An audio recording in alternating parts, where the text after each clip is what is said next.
Hi everybody, welcome to Love Good Kitchen, or welcome back, or welcome if it's your first time. Actually today, for this video, we are not in Love Good Kitchen, we are in Mom's kitchen. We're visiting Grandma and Grandpa in Pennsylvania, so we're on a field trip of sorts, and today we're going to be making Irish soda bread.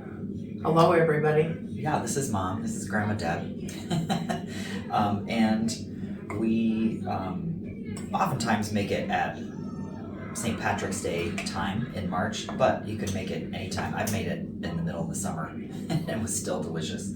So, Mom has some things going already. Right now we're measuring out some flour, and don't worry about trying to write down the recipe because I'll have it posted below in the description box. But we are measuring out 4 cups of all-purpose flour. We do have the oven preheating to 350, and we have greased and floured a 9-inch cake pan. And she uses shortening, Crisco, to grease her dishes, which I do too. Gee, I wonder where I got that. But you could use butter or another. We have the recipe. Okay, what do we need? Next, we need half a cup of sugar.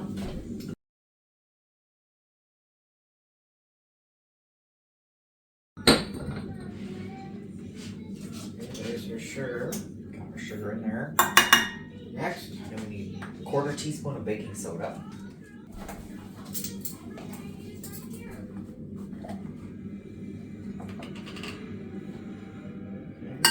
And we need 2 teaspoons of baking powder. thank you.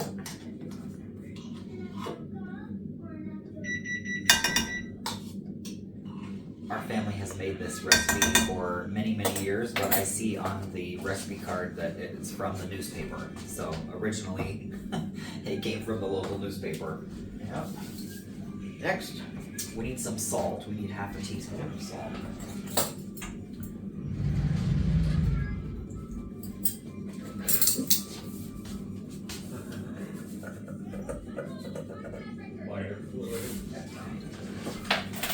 So those are the dry ingredients. I have a whisk here. We're just gonna whisk these together. what's next then?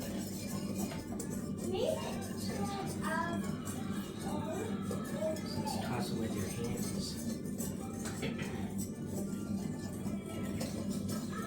Add this softened butter, which is right there.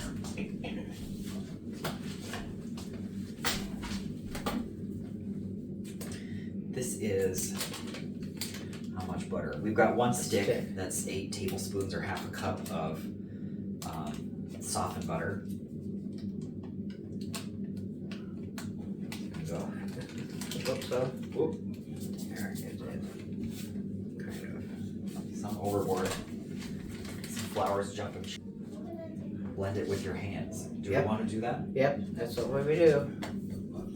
Okay. She's going in. She's blending the softened butter into the flour with her hands. You could use a pastry blender, or you could also use 2 knives.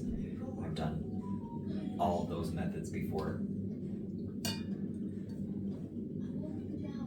I don't know if you can see, she's just kind of pinching and mushing, Yep. getting it broken up.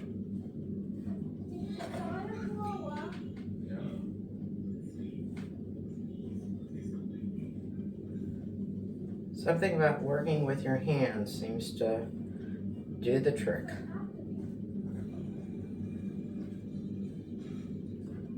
Okay, I think we're pretty tossed. Okay, next. Okay, we did that part. Add the raisins and the caraway seeds, and we're gonna toss it in with the hands again. Okay. The recipe says to use a pound of raisins. Nowadays, the boxes are 12 ounces, so we're just gonna use this whole bag. These are the golden raisins, but you can use whatever kind of raisins you like. Or you could use a combination. I've done that before too, where I use some, what are regular raisins called? Some regular and some gold. Yep. They're just called raisins. caraway seeds, about a teaspoon.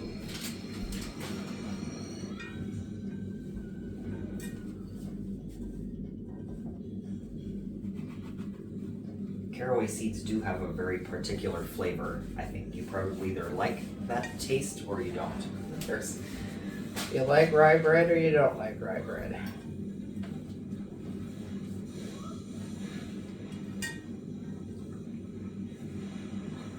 Okay. Next. Okay, we're supposed to beat the eggs in a separate bowl and add the buttermilk and blend it. So we've got 2 eggs and we've got our buttermilk here. Now, in case you didn't know, you have to shake your buttermilk before you use it because it does settle. And the richest part will be on the bottom if you don't shake it. So 2 eggs and 1.5 cups of buttermilk. Okay, so here's the buttermilk. The eggs. Use one of these bowls or which bowl? I usually use that one, but in case whatever.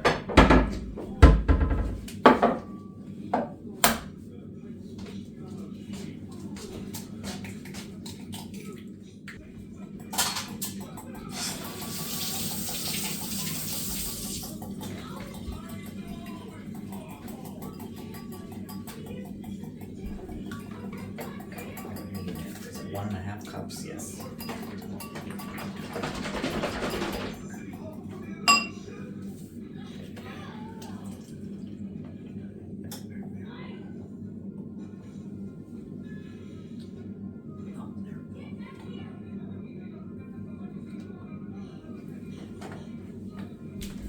Okay.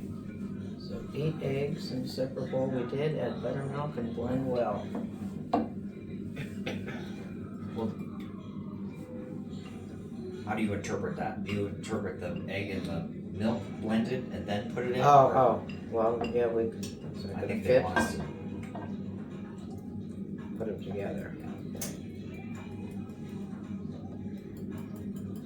Perfect. I do say 1 step on there, don't I?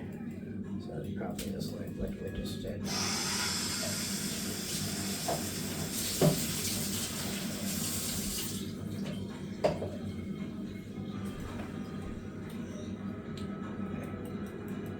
It says pour it in a little at a time. Oh, we're little gonna, at a time. we're Oh, gonna blend them with a spoon. okay. Do you wanna Got a spoon? Yep.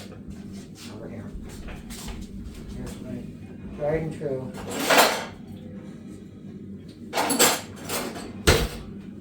Go ahead, stir. I'm gonna put probably too much on time, but that's okay. I think it just makes it easier to blend it if you don't dump it all in at the same time. Sure.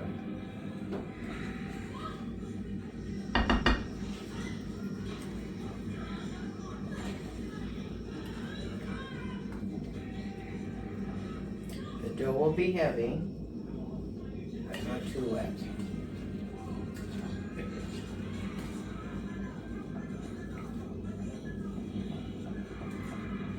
Okay, for the rest? Yep.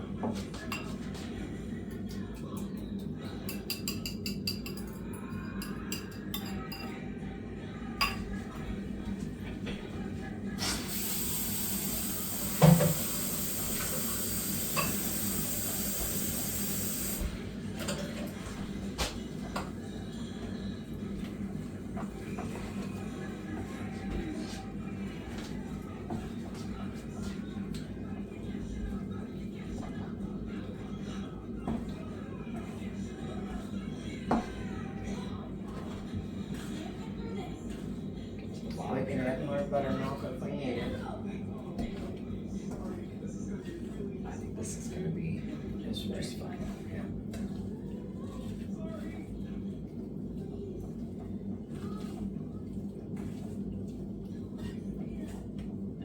From the looks of it, it says that it's gonna be not too wet, but I think that means it's not so wet that it's pourable, but it is a wet dough. This is not.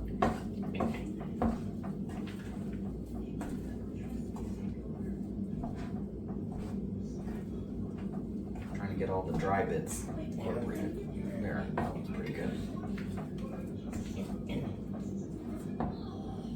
Okay, now we have to dust our hands. I will dust mine. More hands. Let's bring it over here so we can see what all we're doing.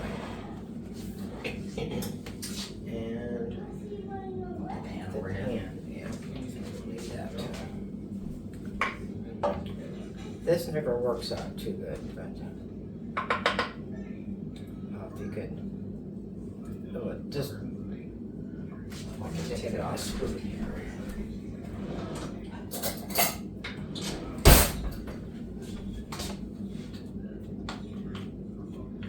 So she's gonna mold this into a ball, basically, but Okay, that's good enough. in order to not get it all stuck together on your hands, she's gonna dust her hands with flour. This is the messy part.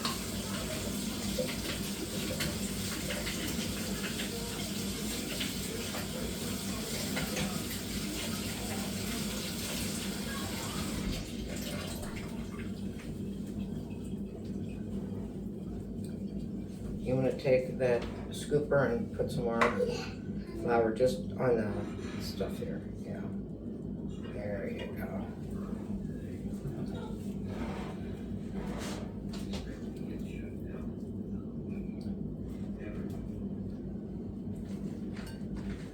And this is as much of a ball as we're going to get. And then we're going to add the rest of it.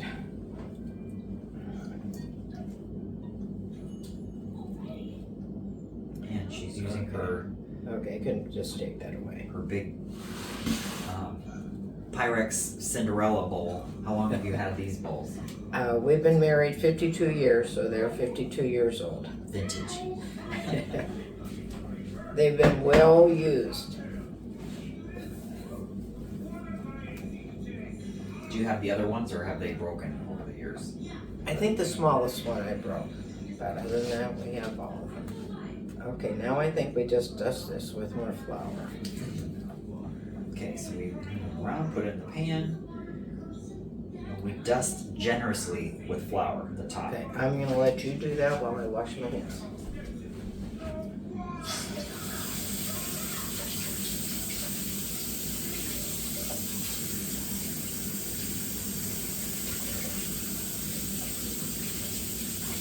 So I'm just sprinkling it on the top as evenly Yeah, be generous. as I can.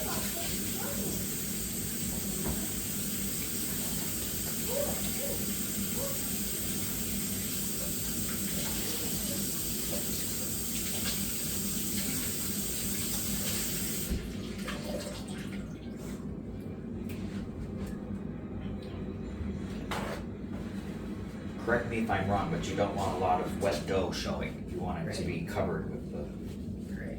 flour. How's that look? I think that looks great, and I think that's all we have to do. That's what the top looks like. Let's see. Like I said, we preheated to 350, and what are we gonna do? We're gonna put it in for. Oh, we're not done yet though. Oh, we have to. This says to use the end of a fork, but you could use whatever utensil.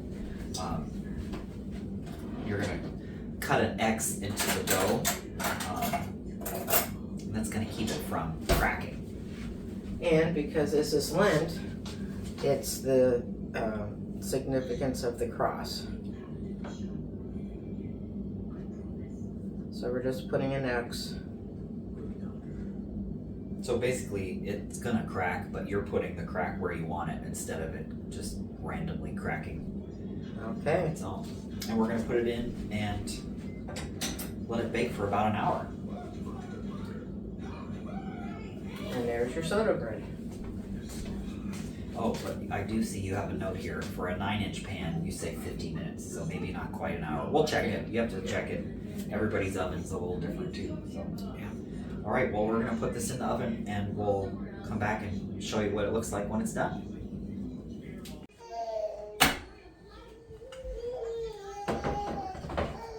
No. Good Okay, so we had it in for 50 minutes. Actually, it was 51 minutes, And but 51, but we won't tell. looks good. It's obviously very hot, so it's got to cool. Does it say?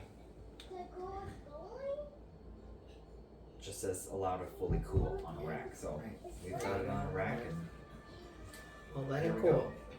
Do its thing. later on we'll be giving it a taste.